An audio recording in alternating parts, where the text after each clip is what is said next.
Hello दोस्तों, आप सभी का हमारे YouTube channel Veeri math classes पर स्वागत है। हमारा टॉपिक है भारत का संवैधानिक विकास और आज हम पढ़ेंगे भारत शासन अधिनियम 1858।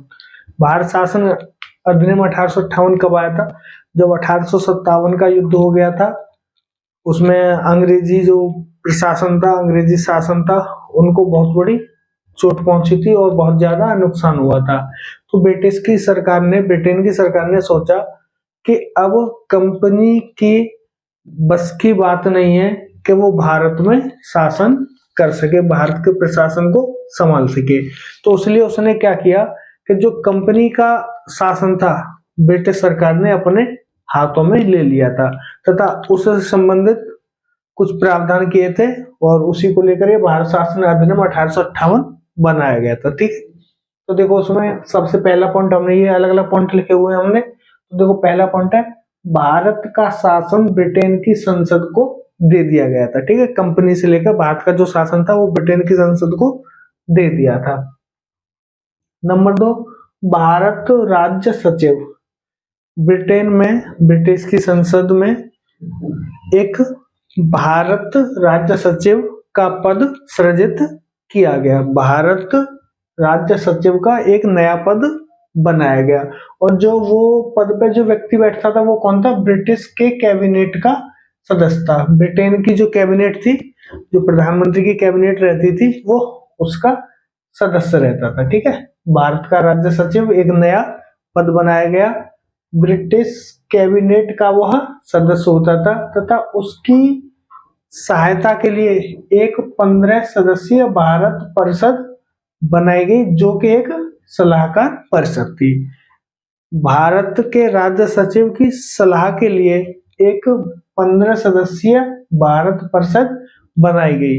वो जो परिषद थी वो कौन थी? एक तरह की सलाहकार परिषद थी। ठीक है, और प्रावधान था कोर्ट ऑफ डायरेक्टर और बोर्ड ऑफ कंट्रोल को समाप्त कर दिया गया था। जो कोर्ट ऑफ डायरेक्टर तथा बोर्ड ऑफ कंट्रोल था उसको खत्म कर दिया गया। उसकी जगह पर कौन बना दिया गया? भारत राज्य सचिव। ठीक है, और उसके बारे में अगला पॉइंट है अखिल भारतीय सेवाओं और अर्थव्यवस्था से संबंध मामलों पर सचिव परिषद की राय मानने को बाध्य था। देखो ये जो 15 सदस्यीय परिषद थी ये क्या थी? एक सलाहकार परिषद थी, लेकिन जो अखिल भारतीय सेवाओं और अर्थव्यवस्था से संबंध जो मामले थे उनको जो सचिव था परिषद की जो राय होती थी उनके मैटर में उनको मानने के लिए बाध्य था। ठीक है, उसके बाद भारत के गवर्नर जनरल, जो भारत का गवर्नर जनरल था उसको क्या बना दिया गया? वायसराय।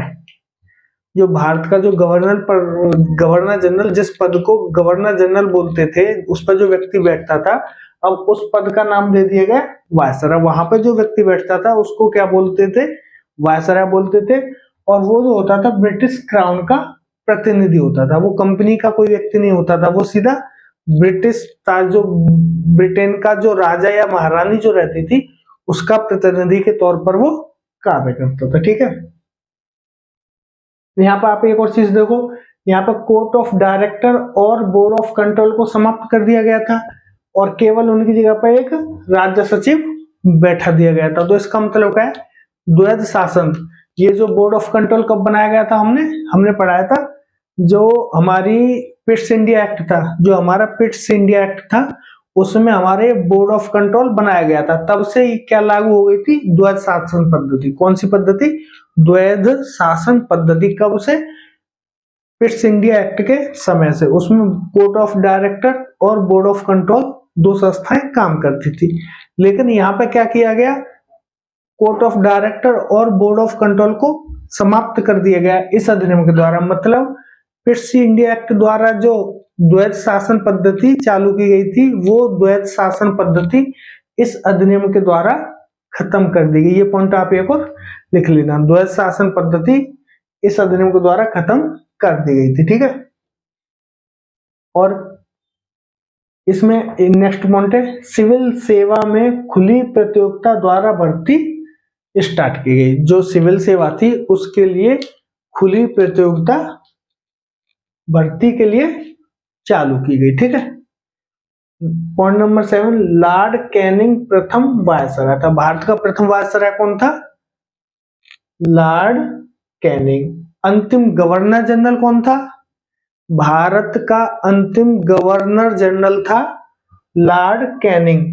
इस अधिनियम के बाद उसी को भारत का प्रथम वायसराय बनाया दिया गया था। ठीक है, अब 8वां पॉइंट है, ये जो अधिनियम बना था इससे संबंधित जो घोषणा की थी महारानी विक्टोरिया ने 1 नवंबर 1858 को ब्रिटिश महारानी विक्टोरिया की घोषणा को भारतीय शिक्षित वर्ग ने अपने अधिकारों का मैग्ना कार्टा कहा। ठीक है, ये पॉइंट आप याद रख लेना।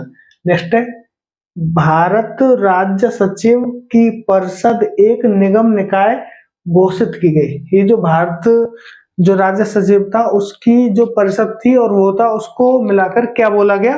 वो एक निगम निकाय है जिसे भारत और इंग्लैंड, किसको?